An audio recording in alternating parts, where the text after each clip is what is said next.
कृष्णा, राधे राधे। आइए सुनते हैं आज एकादशी पर गीता का 6वां अध्याय एवं 6वें अध्याय का महत्व। श्री भगवान जी अर्जुन से बोले, जिसकी कर्म फल में आसक्ति नहीं और कर्मों को करता है वह सन्यासी और योगी है, और जिसने हवन आदि लौकिक कर्म छोड़ दिए हैं वह योगी नहीं है। हे अर्जुन, जिसको सन्यास कहते हैं उसी को कर्म योग जानो, क्योंकि संकल्पों के त्यागे बिना कोई भी योगी नहीं हो सकता। जो मुनि योग प्राप्ति की इच्छा रखते हैं उनके लिए उसका साधन कर्म ही है, और पूर्ण योगी होने पर उनका ज्ञान पूर्ण होने का साधन चित्त का समाधान है। जब मनुष्य विषय और कर्मों की आसक्ति से छूट गया और संपूर्ण वासनाओं को अपने त्याग दिया, उसी समय वह योग रूढ़ कहा जाता है। आप ही अपना उद्धार कर और आत्मा को अवनत होने से रोकें, क्योंकि मनुष्य आप ही अपना मित्र और शत्रु हैं। जिसने विवेक से अपना मन स्वाधीन कर लिया वह स्वयं ही अपना शत्रु है। मन को जीतने वाले शांत स्वभाव की आत्मा शीतोष्ण, सुख दुख, मान और अपमान इनके होने पर भी अत्यंत स्थिर रहता है। जिसने ज्ञान विज्ञान से अपने अंतःकरण को तृप्त कर लिया है, जो निवीर कर हो गया है, तथा जिसने अपने इंद्रियों को वश में कर लिया है, जो मिट्टी, पत्थर और सोने को एक समझता है, वही योगी कहलाता है। सुहृदय मित्र, शत्रु, उदासीन, द्वेषी, मध्यस्थ, द्वेष करने योग्य, बंधुवर्ग, साधु और पापी, इन सब में जो समान दृष्टि रखते वही श्रेष्ठ हैं। योगी पुरुष जो मन और आत्मा को अपने बस में करके वासनाओं और समस्त प्रपंचों को त्याग किसी एकांत स्थान में बैठे निरंतर चित्त को समाधि में लगाना चाहिए।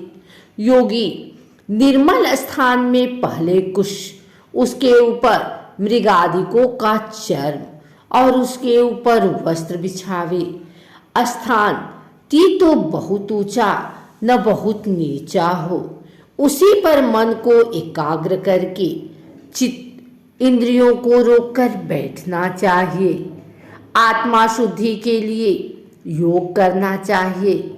शरीर, मस्तक और गर्दन को सम करके अचल होकर स्थिर होवें और अपनी नाक के अग्रभाग को देखता हुआ सब दिशाओं से अपनी दृष्टि हटाए रहे। भय रहित होकर शांत चित्त से ब्रह्मचर्य व्रत का पालन कर मन को रोककर मुझ में ही लीन हो मन को योग में लगावें। इस प्रकार मन को वश में रखने वाले योगी को निरंतर योग अभ्यास करते रहते से मुझके रहने वाला और अंत में निर्वाण पद अर्थात मेरे स्वरूप में लीन करने वाली शांति प्राप्त होती है। हे अर्जुन, जो अधिक भोजन खाता है या अनेक दिन उपवास करता है, जो बहुत सोता है या जगता ही रहता है, उसको योग नहीं प्राप्त होता। जो उपयुक्त आहार और विहार करता है, कर्मों का योग रीति से पालन करता है, जो यथा समय सोता और जागता है, योग ऐसे पुरुष का दुख मिट जाता है। जब संयम को प्राप्त हुआ, चित्त अपनी आत्मा में ही स्थिर हो जाता है और सब कामनाओं से निवृत्त हो जाता है, तभी योगी पद पा जाता है। जिस प्रकार वायु रहित स्थान में रखा हुआ दीपक चलायमान नहीं होता है, उसी प्रकार योगी अपने चित्त को निश्चल रखकर उसका संयम करता है और अंतःकरण को समाधि लगता है, जिस अवस्था योग अभ्यास के कारण चित्त का वेग रुककर विषयों पृथक होने लगता है और जब शुद्ध अंतःकरण से आत्मा को ही देखकर आत्मा में ही संतुष्ट होता है, जिस अवस्था में वह अंततः सुख को जो इंद्रियों द्वारा जाना नहीं जा सकता वरना केवल बुद्धि से जाना जाता है, अनुभव करता है, और जब वह योगी आत्मा में स्थित हो, उससे विचलित न हो, जिस अवस्था को पाकर फिर और कोई लाभ उसको नहीं जचता और जहाँ स्थिर होने से और कोई बड़ा भारी दुख उसे वहां से चलायमान नहीं कर सकता, इस अवस्था को दुख संयोग वियोग कारक योग नामक जानना सो योग निर्विकल्प चित्त से निश्चय करके करना ही चाहिए। संकल्प से उत्पन्न होने वाली समस्त कामनाओं को त्याग कर और मन से सकल इंद्रियों को रोक धैर्य के साथ बुद्धि को अपने अधीन कर धीरे धीरे विषयों से दूर हटे और भली भांति मन को आत्मा में स्थिर करके किसी पदार्थ की चिंता न करे। यह चंचल और स्थिर मन जिधर जिधर जाए उधर उधर से इसको हटाकर आत्मा के बस में करना चाहिए। इस प्रकार शांति चित्त तथा रजोगुण से रहित निष्पाप तथा ब्रह्म स्वरूप योगी को उत्तम सुख प्राप्त होता है।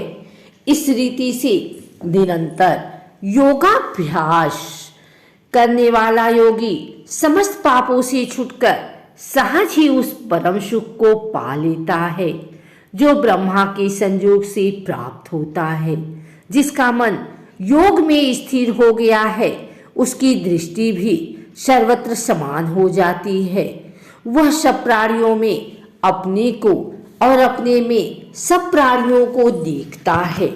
जो सब में मुझको तथा मुझ में सबको देखता है उससे मैं अलग नहीं रहता और मुझे वह अलग नहीं रहता। जो अभेद भाव से रहता है प्राणियों में स्थिर मेरा मनन करता है वह योगी चाहे जिस अवस्था में रहे मुझे मिल ही जाता है। हे अर्जुन, जो समस्त प्राणियों के दुख सुख को अपने दुख सुख के समान समझता है और सबको समभाव से देखता है वही श्रेष्ठ योगी है। अर्जुन ने कहा, हे मधुसूदन, आपने समान देखे सो मन के चंचल मन बड़ा ही हठी पराक्रमी और दृढ़ है। इसको अधीन रखना तो मुझे वायु को बांध रखने के ही समान प्रतीत होता है। श्री कृष्ण भगवान ने कहा, हे महाबाहो, इसमें संदेह कि मन अति चंचल है और इसे बस में करना बड़ा ही कठिन है। तो भी हे कुंती पुत्र, अभ्यास और वैराग्य के अधीन कर लिया जाता है। जिसका मन बस में नहीं उसको योग अत्यंत दुर्लभ है, ऐसा मेरा मत है। परंतु मन को वश में करने वाले प्रयत्न करते रहने से उपाय द्वारा इस योग को प्राप्त कर सकते हैं। अर्जुन ने कहा, हे कृष्ण, जिसमें श्रद्धा तो है पर जो लोग प्राप्त करने में सफल नहीं हुए हैं और जिसका चित्त योग से विचलित हो गया है वह योग सिद्धि नहीं पाने से किस गति को जा पहुंचता है। हे महाबाहो, जिसको पहला आश्रय भी गया और ब्रह्म प्राप्ति भी नहीं हुई वह दोनों और से भ्रष्ट होकर विच्छिन्न मेघ के समान नष्ट तो नहीं हो जाता। हे कृष्ण, मेरा यह संदेह आपको ही दूर करना पड़ेगा। इसको दूर करने वाला आपके अतिरिक्त कोई अन्य नहीं है। श्री भगवान जी बोले, हे तात्पर्य, उसका नाश नहीं होगा और परलोक में भी नहीं होगा, क्योंकि उत्तम कार्य करने वाला किसी मनुष्य की दुर्गति नहीं होती।